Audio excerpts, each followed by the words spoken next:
السلام علیکم ورحمۃ اللہ وبرکاتہ۔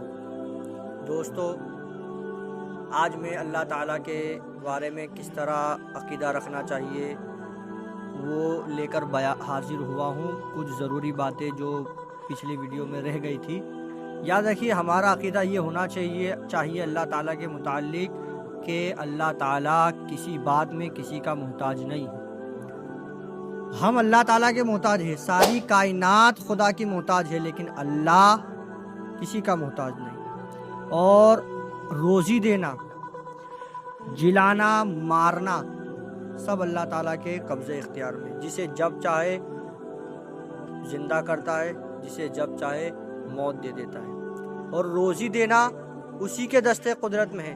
اللہ تعالیٰ ارشاد فرماتا ہے ان اللہ یرزق من یشاء بغیر حساب، اللہ جسے چاہے بے گنتی کا رزق عطا فرماتا ہے۔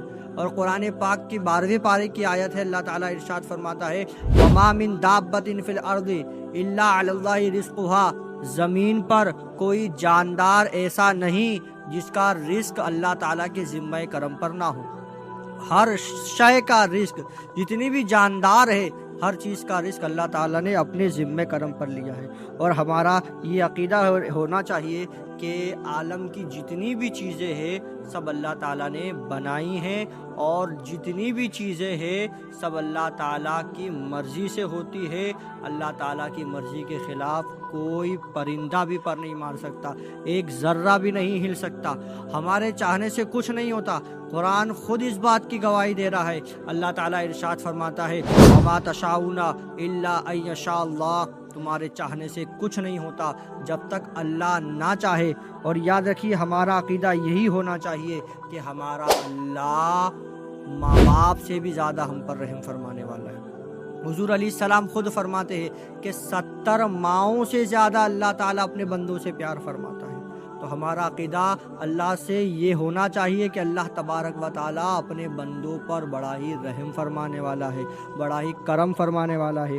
اور یاد رکھیے اللہ تعالیٰ کی جس طرح رحمت بے انتہا ہے، اسی طرح اللہ تبارک و تعالیٰ جب کسی بندے کو عذاب میں مبتلا فرماتا ہے تو اس کی پکڑ نہایت سخت ہے۔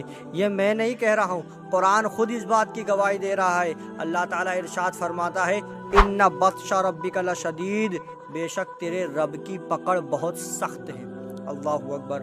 ہمیں اللہ تعالیٰ کے عذاب سے پناہ مانگنی چاہیے، اللہ تعالیٰ کی پکڑ سے، ہمیں اللہ تعالیٰ کی گرفت سے اللہ کی پناہ مانگنی چاہیے، کیونکہ جس طرح اللہ رحم فرماتا ہے اسی طرح اگر اپنے بندوں سے ناراض ہو جاتا ہے تو اس کی پکڑ اتنی سخت ہے کہ جس بندے پر ناراض ہو جائے، جسے عذاب میں مبتلا کر دے، تو بغیر اللہ کی مرضی کے کوئی اسے اس عذاب سے بچا نہیں سکتا۔ اور یاد رکھیے ہمارا عقیدہ یہی ہونا چاہیے کہ عزت اللہ دیتا ہے، ذلت اللہ دیتا ہے۔ اور یہ میں بھی اپنی طرف سے بھی نہیں کہہ رہا ہوں، یہ خود قرآن اس بات کی گواہی دے رہا ہے۔ اللہ تعالیٰ ارشاد فرماتا ہے وَتُعِزُّ مَن تَشَاءُ، اللہ جسے چاہے عزت عطا فرماتا ہے، وَتُذِلُّ مَن تَشَاءُ، اللہ جسے چاہے ذلت عطا فرماتا ہے۔ تو اگر ہمیں عزت مل رہی ہے تو بھی اللہ کی مرضی سے، اگر ہمیں ذلیل کیا جا رہا ہے تب بھی اللہ کی مرضی۔ اور یاد رکھیے ہدایت اور گمراہی اللہ تعالیٰ کی طرف سے ہے۔ اللہ جسے چاہتا ہے ہدایت عطا فرماتا ہے، جسے چاہتا ہے گمراہ کر دیتا ہے۔ اور یہ میں اپنی طرف سے نہیں کہہ رہا ہوں، قرآن خود اس بات کی گواہی دیتا ہے۔ اللہ تعالیٰ ارشاد فرماتا ہے من یہدہ اللہ فہو المہتد، اللہ جسے چاہے وہی ہدایت پاتا ہے، ومن یضلل فلن تجد لہ ولیا مرشدا، اور اللہ جسے گمراہ کر دے اسے کوئی ہدایت دینے والا نہیں۔ تو اللہ تعالیٰ سے ہمیں یہی دعا کرنی چاہیے کہ ہمارا پروردگار ہم پر کرم فرمائے، ہمیں ہدایت عطا فرمائے اور گمراہی سے بچائے۔ السلام علیکم ورحمۃ اللہ وبرکاتہ۔